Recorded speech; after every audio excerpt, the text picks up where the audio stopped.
Hi, everybody. Welcome to the Jon Myer Podcast. Today's topic, the role of automation in FinOps. Now, I really want to talk about how it works with public sector or government. And before we get there, how about we give our guests a chance to introduce themselves? Hi, Blake Kelly with Strategic Communications. I am the National Cloud Sales Manager for a public cloud, public sector focused sales and solutions team. We predominantly focus on state and local and federal customers and have been doing this in the industry for about 20 years and focused on public sector for the last 6 or 7. Hi, John. Thanks for having us. CEO of Hyperglance. Hyperglance is a cloud management platform focused in cost optimization, security, and compliance. Our differentiators start with the cloud architect. So we like to say we're the FinOps tool designed for cloud architects, and we take on customers in the public sector, federal, DoD, and commercial spaces. Steve, we've been talking about FinOps a lot, and we haven't really touched the surface of automation in FinOps. What is automation in FinOps, and what does it mean to you? So automation is something that, first of all, people shouldn't just jump to, as we have a couple other podcasts this week that I really enjoyed.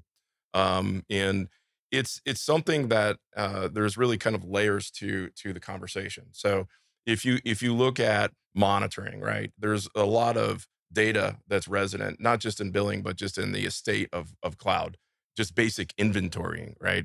And understanding what your posture is on that in any one snapshot point in time, but more importantly, over time, right? And it's that overtime piece where automation can really play a role. But what we need to be careful about, and this applies equally in public sector, federal, and commercial space, is not just jumping to an automation answer, right?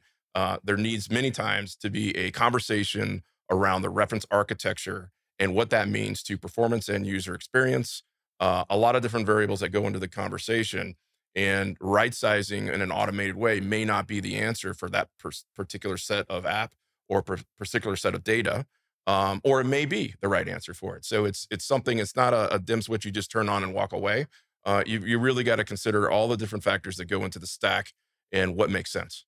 Blake, talk to me about what does FinOps mean within public sector, because can it really work in public sector?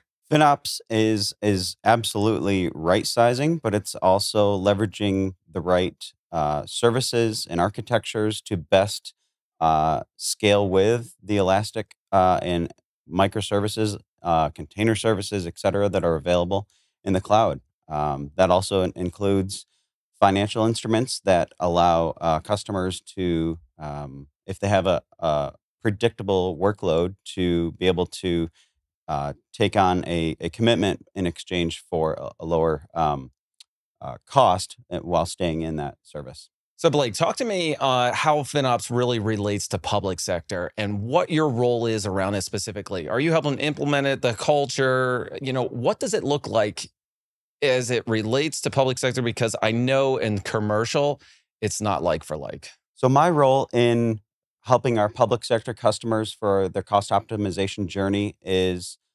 providing sometimes automation of these services. There's a lot of tribal knowledge that is not there, keeping up with all of the nuances and changes to the available services. Security posture, like Steve mentioned, is super important. So we, as a reseller for our public sector customers, do this often on their behalf, where they don't necessarily have the deep level experience and tools and services and the ability to scale across a vast array of customer sets. I know FinOps is new, not only to everybody. It's been around for a couple of years, but it's really taken off. So it feels like this is the first year for FinOps. When you talk about it from a public sector perspective, you can't implement it as fast as you can in a normal instance, like commercial, right? An enterprise, like, hey, we can get this done in 6 months. Can you really achieve FinOps in its maturity in a government sector? Yeah, absolutely. The public sector often relies on resellers like Strategic Communications to do this on their behalf. Federal government, for instance, cannot commit future fiscal year dollars to a commitment to help lower their cost of their services. But we, as a federal reseller, contractor can do that on their behalf. Like there's a lot more involved when it's utilizing another tool or a platform like Hyperglance from commercial to public sector. There's a lot more stringent rules and security that have to apply. Talk to me on how you're utilizing Hyperglance for your customers. Yeah, so Hyperglance is a great cloud management platform that provides security posture management, automation, observability, insights, trends into utilization. Um, Maybe more in the public sector, there is an issue of not just training and a knowledge gap, but a workforce gap. Every agency is understaffed, and the cloud is new to them as well. So they are needing to use solutions and tools like Hyperglance and from service providers like Strategic to help really increase that security posture and fully maximize their cost optimization opportunities. Steve, when you designed Hyperglance, when Hyperglance was put together, did you have the government in mind? Was there more work to do for your product to meet the needs and requirements of government, or was it already built, ready to go with some simple tweaks? We were government ready day one. We designed, and our first set of customers came from public sector broadly, and more specifically DoD. So we've talked about this in the past, but our deployment model is local. It's we're not SaaS. We never bridge data over the wire, over the air, and it's not stored externally. It's always run in RAM, and it's high performing down to the second. And that's what a lot of public sector customers are looking for right out the gate. It's kind of table stakes to even get in. And then not to get too technical, but even going beyond that, our image, our machine image that gets deployed locally inside of a governmental GovCloud instance is required to be what's called STIGGed. That means when it boots up, it has a certain set of configuration parameters that it locks it down and makes sure that it's more high performing and secure. So you have to design your software with these things in mind. The alternative is what they call FedRAMP, and that's a very tenuous kind of process, multi-year, multi-million dollar process. And quite frankly, in talking over the last few years around that, it's not that government can't go down that path. It's just that actually they prefer our model because they like the fact that their data is cocooned. We never phone home. There's no hole. The phone's home, comes back. We don't even see their data, which is a key differentiating point. And Blake and I have talked about this in the past in terms of that it's a differentiator, but it's a hardline requirement for us to succeed and compete in business in the federal space. Steve, talk to me about the types of automation that's available by Hyperglance. Well, first of all, we have to look at what we're ingesting into the platform. So we have an auto discovery account, organizational or auto discovery capability where we're ingesting all of the account information and all the resources that sit underneath that within a GovCloud or a commercial cloud instance. So it's constantly pulling and seeing what's been added, what's been dropped. You can toggle those on and off as your use cases warrant. And so that's the first piece. The second piece is we come pre-packaged with over 250 preset rules. A lot of those are compliance and security, but a significant subset of those are cost optimization, cost wastage, and cost identifiers in terms of just instantly going out there, scanning the environment and looking for opportunities to drive out idle resources or abandoned resources and optimize resources that do have high utility across the monitoring. Lastly, we incorporate API and workflow integrations with tools like Jira, Slack, and others for workflow enablement and modification and alerting in terms of getting to anomaly detection. And we just recently deployed a new panel to our main dashboard that is, in fact, drill down anomaly detection, where you start at an account level and then you drill down to the zone, and then you deeper into the resource level, granular level, and then you can blow out an exact anomaly trend analysis over 12, 18, 24 months and looks at patterns of data. And if you have outliers, you can double click into that and it'll be alerted to that. Again, this is not, in the industry, there's a lot of fatigue around alerts and a lot of fatigue around too many logs being posted up. That's not the intention in terms of how we design this. The intention is to facilitate an intelligent conversation around the architecture with the FinOps organization to drive the necessary changes that need to happen. We're not looking at doing anything that would automate a function that negates a conversation that needs to happen and bridge that channel. Like you were talking about before, cost optimization, automation of right sizing and doing those tasks. In a normal commercial environment, automation can be done seamlessly. Nobody has to know about it. It's done. Does that work in government? Is a change I don't want to say a ticket, but a process in order to do improvements within cloud in general? So if I have to change an instance from one type to another, do I need to go through a rigorous process or can I automate that? Yeah, interesting question.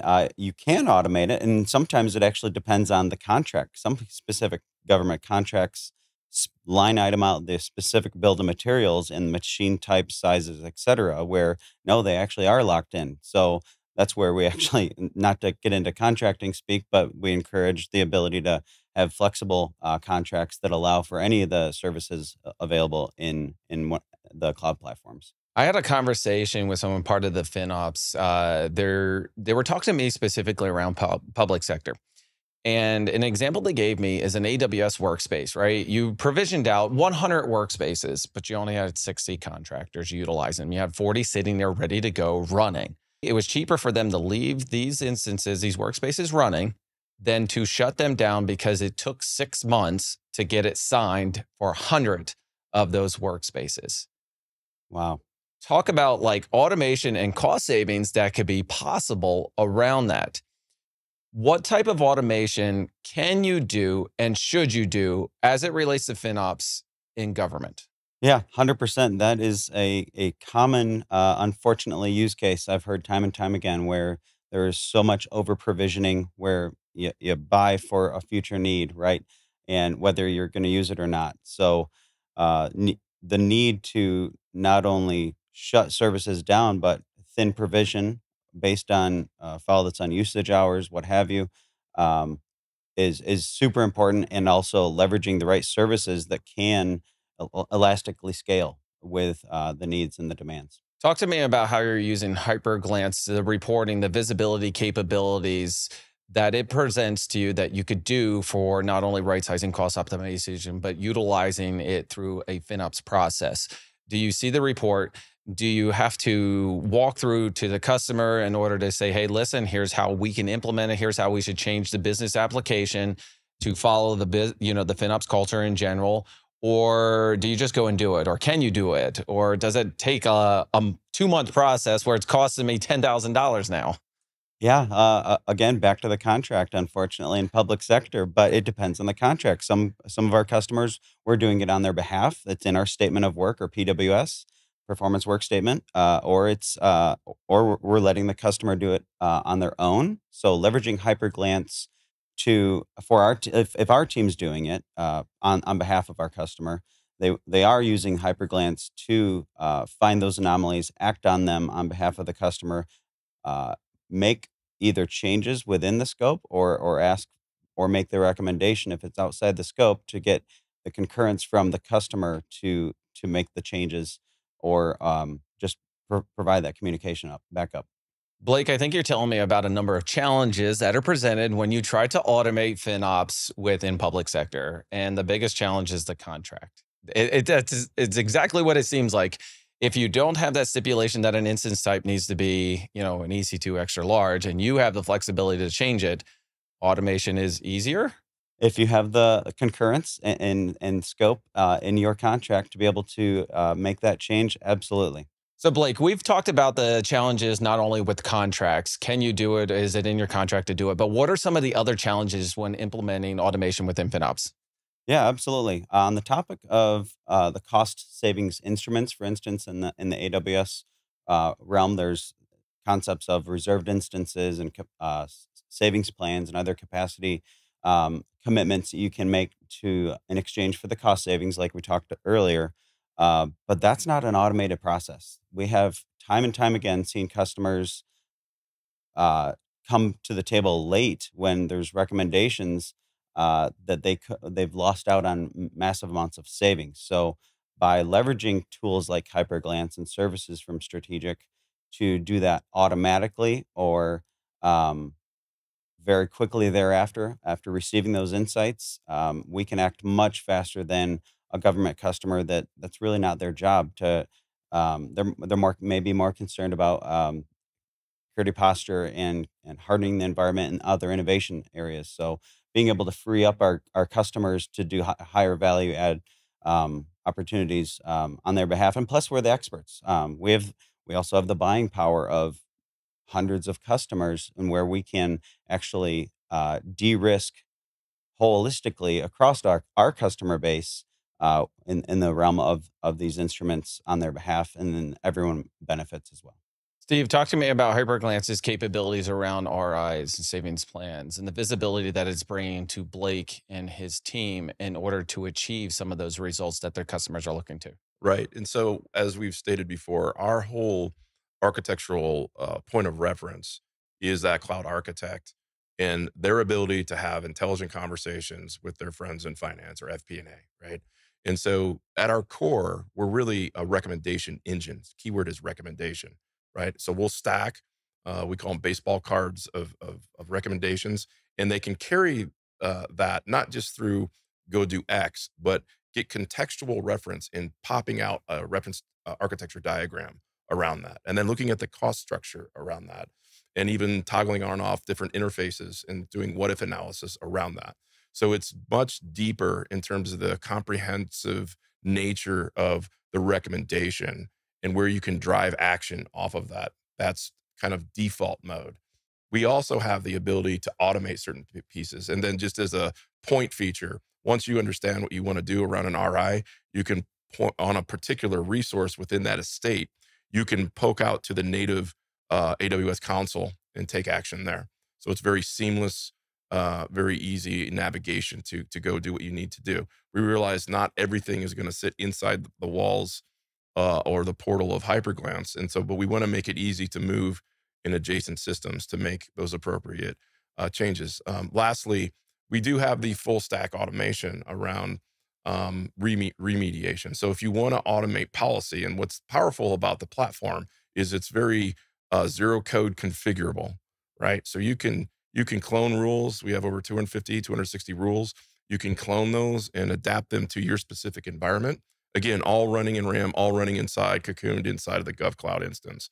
So it's very powerful from that perspective in terms of actions you can take. And it's as basic as awareness and understanding and recommendation and contextual recommendation, and as advanced as this condition happened, go automate this.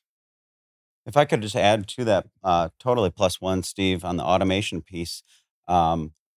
Steve hit on an important topic around the fact that Hyperglance runs in a cocoon.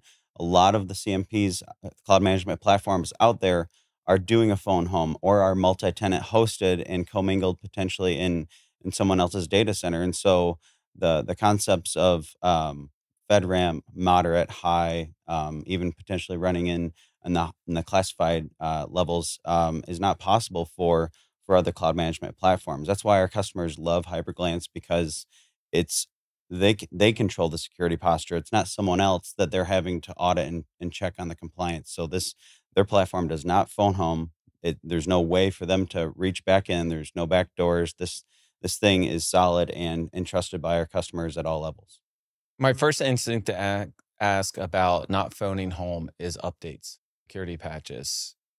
How's that handled, Steve? Because I want to know how Blake would implement that on his end and how long it takes to implement that. Because normally it's automated, right? Right. If you're a SaaS provider or a local one that phones home, all updates are notified and you click the button and you go. Right. So first of all, Hyperglance could be up and running on average in 30 minutes. Full suite. I mentioned earlier the automation of subscription pull-in into the tool. So it's really just pulling down the machine image into the environment, and then upgrades are the same context. It's user initiated pull down of updates and application of that. And in the case of classified environments, we can we call it sneaker net, get that update kind of physically over to that environment. So Blake, talk to me on how you do the upgrades for your customers. What does that process look like? Sure. Well, we have to go through the standard change control processes, and then whether or not we are managing the Hyperglance installation on behalf of the customer, or the customer's managing it, self-managing, we'll apply that upgrade. Sometimes it's late, and because change control takes a while, but that's the benefit of Hyperglance. They're in control, the customer, whether we're doing it as their service provider or they're providing it themselves. Could you quickly talk to me about any challenges you came across when implementing Hyperglance? Yeah, Hyperglance has been amazing to work with our customers and our support teams. There are cases where we have unique environments. Not every environment's the same, and we have to get creative and sometimes customize certain feeds and API integrations with Hyperglance. But yeah, it's pretty seamless otherwise. I like it. Steve, how has it been working with Blake in order to implement Hyperglance and to provide him the tools to automate things for his customers as it relates to FinOps? I love the question because strategic communications has been a great partner, like all of our partners, but more specifically, as I've stated before, is about focus for us. We're maniacally focused on building world-class software targeted at the cloud architect or the technical user for the purpose of FinOps and other use cases, right? But what we don't intend to be is that managed service, even one-time professional services provider, and build an intelligent network of providers like strategic communications that have that first touch and ongoing touch with the customer. And then we get more specific around the government space. That is an area that's not easy to navigate all the time, right? And we talked about contracts. We talked about how you're sometimes restricted to a PSW, and you're basically operating in that environment, right? So how do you affect efficiency gain, and how do you affect change control, and how do you affect the monitoring and the actionable things that you can do that the platform provides? Well, you need a partner like Strategic Communications that can kind of transcode what that looks to a commercial customer. It's the slight variant when you're looking at a mission within the Department of Defense, as an example, right? It's not a one for one; it's a one prime, and there's things that you have to consider. And that's a body of knowledge that you don't just acquire in a day, a month, or even a year. It's years of understanding how those environments operate and how you're going to operate more specifically within them. And so we rely on our partner like Strategic Communications to do that for us. So Blake, we've been talking about some of the challenges that when you do automation, right? Some of the challenges that you came across and how Hyperglance actually solved those. But let's talk about automation in general, right? This doesn't necessarily have to do with Hyperglance, but what are some challenges customers or people are running into and misconceptions around automating FinOps? Sure. Services are always changing, and innovation that's happening. So automation's not a silver bullet. Automation's great for a static environment, but in environments that are constantly changing, new services being introduced, automation has to be revisited, and it can complicate things if you don't keep it simple. So using the KISS method for automation is key. What is the KISS method for automation? I'll just say keep it simple, silly. All right. Well, I'm going to have to use that. I might use another word in it. All right, everybody, we got to wrap things up. And before we do, Blake, how can they find out more about you and your company? Yeah, reach out to me, bkelly@yourstrategic.com. All right. And Steve, how about you and Hyperglance? Yeah, hyperglance.com or srobinson@hyperglance.com. Blake, thank you so much for joining me. Yep, my pleasure. Steve, thank you so much for joining me. Thank you, John. All right, everybody, this has been another episode for the Jon Myer Podcast. Don't forget to hit that like, subscribe, and notify, because we're not out of here yet. Do you have content? And now we're out of here.